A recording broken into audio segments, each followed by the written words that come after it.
Hi, standard 12th உடைய accountancy பார்த்துட்ருக்கோம். அதில் ஃபர்ஸ்ட் சாப்டரில் 7th சம் பார்க்கலாம். ஸோ ஃபர்ஸ்ட் கொஷின் ரீட் பண்ணிக்கலாம். On 1st April 2018, Subha started her business with a capital of rupees 1 lakh. She did not maintain proper book of accounts. Following particulars are available from her books as on 31st 3/2019. Bank overdraft 50,000, debtors 1,80,000, bills receivable 70,000, computers 30,000, machinery 3 lakh, stock in trade 1,60,000, creditors 90,000, bills payable 2,40,000, cash in hand 60,000. During the year, she withdrew 30,000 for her personal use. She introduced further capital of rupees 40,000 during the year. Calculate her profit or loss. இந்த ப்ராப்ளமே ரொம்ப ஈஸியான problem. நம்ம 6th problem போட்ட மாதிரி asset தனியாக liabilities தனியாக போட்டுட்டு நம்மளுடைய பேலன்சிங் ஃபிகர் கண்டுபிடிச்சிடணும். கண்டுபிடிச்சிட்டு அதுக்கப்புறம் ஸ்டேட்மெண்ட் ஆஃப் அஃபேர் நம்ம போட்டல profit or loss account create பண்ணுவோம். ஃபர்ஸ்ட் ப்ராப்ளமும் செகண்ட் ப்ராப்ளமும் அந்த மெத்தட் வச்சுட்டு அவங்க ட்ராயிங்கு அடிஷ்னல் கேபிட்டல்லாம் கொடுத்துருக்காங்க. அதை வச்சுட்டு நம்ம அமௌண்ட் கண்டுபிடிக்க போகிறோம். ரொம்ப ஈஸியான ப்ராப்ளம் தான். வாங்க எப்படி போடுறதுன்னு பார்க்கலாம். 7th problem. ஃபர்ஸ்ட் வந்துட்டு ஸ்டேட்மெண்ட் ஆஃப் அஃபேர் கண்டுபிடிக்க போகிறோம். ஸ்டேட்மெண்ட் ஆஃப் அஃபேர்ஸ் ஆஃப் யாரோடைய நேம்னா Subha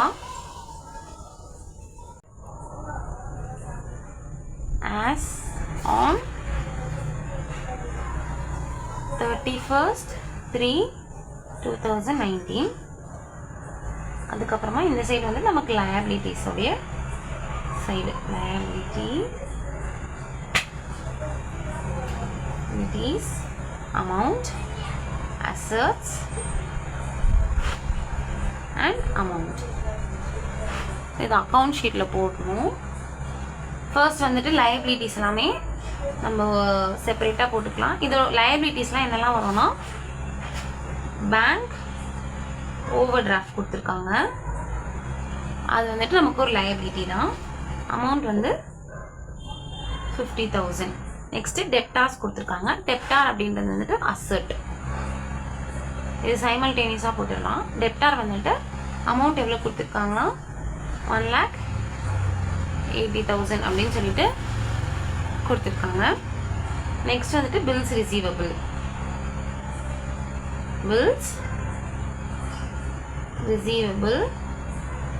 அது வந்துட்டு ஒரு அசட் சைடில் தான் வரும். அண்ட் அதோட அமௌண்ட் வந்துட்டு 70,000. நெக்ஸ்ட்டு கம்ப்யூட்டருன்றதும் அசட் தான் 30,000. நெக்ஸ்ட் வந்து மெஷினரி, அது வந்து 3 lakh கொடுத்துருக்காங்க. அசட் தான் வரும். 3 lakh போட்டுட்டோம். நெக்ஸ்ட் வந்துட்டு stock in trade.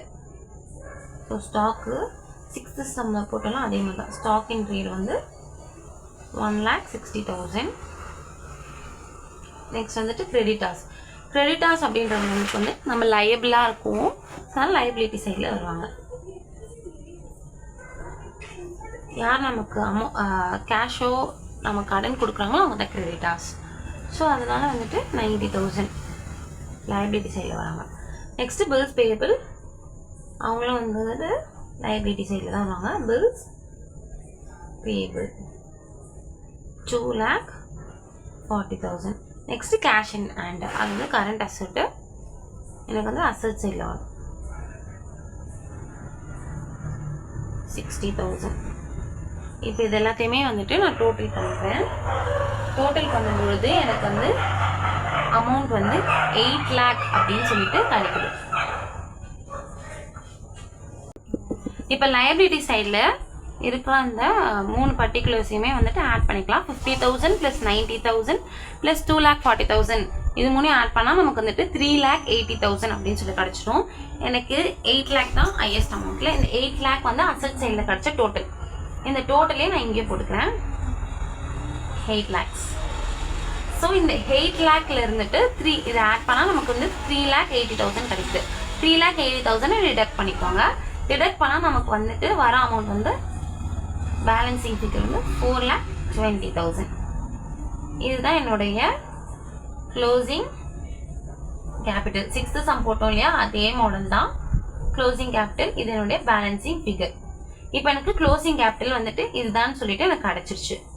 Okay, so 4,20,000 தான் க்ளோசிங் கேபிட்டல்னு சொல்லி கிடச்சிச்சு. இப்போ நம்ம statement of profit or loss account வந்து கண்டுபிடிக்க போகிறோம். அவங்க வந்துட்டு கொஷின்லேயே வந்து calculate her profit or loss கொடுத்துருக்காங்க. இதில் ட்ராயிங் அதாவது ஓப்பனிங் கேபிட்டல் வந்துட்டு கொஷினில் வந்துட்டு டாப்பில் கொடுத்துருக்காங்க. ஃபர்ஸ்ட் லைனில் 1,20,000. நெக்ஸ்ட் வந்துட்டு ட்ராயிங் வந்துட்டு பர்சனல் யூஸ்க்காக அவங்க வந்து வித்ட்ரா பண்ணியிருக்காங்க அப்படின்னு சொல்லியிருக்காங்க. ஸோ அது ஆட்டோமேட்டிக்காக ட்ராயிங் தான் 30,000. நெக்ஸ்ட் வந்துட்டு ஃபர்தராக இன்ட்ரடியூஸ் கேபிட்டல் 40,000. ஸோ அப்போ இது வந்து additional capital 40,000 and closing capital வந்துட்டு நம்ம சம்மில் வந்து கண்டுபிடிச்சிருக்கோம். ஸோ இப்போ வந்து ஈஸியாகவே statement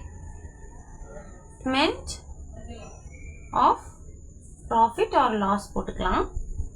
of Subha as on 31/3/19. First வந்துட்டு க்ளோசிங் கேபிட்டல் வரும். க்ளோசிங் கேபிட்டல் வந்துட்டு 4,20,000. நெக்ஸ்ட் இதில் வந்துட்டு ட்ராயிங் ஆட் பண்ண போகிறோம். க்ளோசிங் கேபிட்டல் நம்ம இந்த சம்மில் கண்டுபிடிச்சோன்னா இந்த 4,20,000 தான். நெக்ஸ்ட் ட்ராயிங் வந்து ஆட் பண்ணணும். அதாவது வித்ட்ரா பண்ணியிருக்காங்க அப்படின்னு சொல்லியிருக்காங்க 30,000. ஸோ அதுதான் வந்துட்டு ட்ராயிங் அமௌண்ட்டு 30,000. இப்போ 4,20,000ல் 30,000 வந்துட்டு நம்ம ஆட் பண்ணால் 4,50,000 அப்படின்னு சொல்லிட்டு கிடச்சிருச்சு. இந்த 4,50,000 கூட வந்துட்டு அடிஷ்னல் கேபிட்டல், அதாவது கொஷனில் வந்துட்டு she introduce further capital of 40,000 during day சொல்லியிருக்காங்களா, அதை நம்மளுடைய அடிஷ்னல் கேபிட்டல். அந்த அடிஷ்னல் கேபிட்டல் 40,000 டிடக்ட் பண்ணால் நமக்கு வந்து 4,10,000 தான் வந்து கிடைக்கும். இது என்னது? Adjusted capital. இந்த அட்ஜஸ்டட் கேபிட்டல் வந்து அகெயின் நம்ம வந்துட்டு ஓப்பனிங் கேபிட்டல் வந்துட்டு டிடக்ட் பண்ணிக்கணும். ஓப்பனிங் கேபிட்டல் டிடக்ட் பண்ணால் opening capital top of the கொஷனில் கொடுத்துருக்காங்க 1,20,000 சொல்லிட்டு. இதை டிடக்ட் பண்ணாங்க 4,10,000ல் 1,20,000 டிடக்ட் பண்ணால் 2,90,000 கிடைக்குது. தேர்ஃபோர் என்னுடைய ப்ராஃபிட், அதாவது ப்ராஃபிட் ஆஃப் சுபா எவ்வளோ அப்படின்னு பார்த்தீங்கன்னா ₹2,90,000. ஸோ அவ்வளோதான் இந்த சம். ரொம்ப ரொம்ப பேசிக்கான சம் தான், ஈஸியான சம் தான். ஏதாச்சும் டவுட் இருந்ததுன்னா கமெண்ட் செக்ஷனில் கேளுங்க. Thanks for watching.